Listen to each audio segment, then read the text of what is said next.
Hello, and welcome to Profitolizer. Let us guide you through the process of adding rates under team services. The rates page allows you to enter and manage the monthly rates for different positions within your company. After logging in, go to Team and select Rates. The main table displays the positions and their respective monthly rates across different dates. In this table, you can add the monthly rate for each position. To change the rate for a specific date, double-click on the cell and enter the new rate.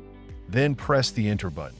To increase the monthly rate for a specific position, click the cell for the desired month and enter the new rate.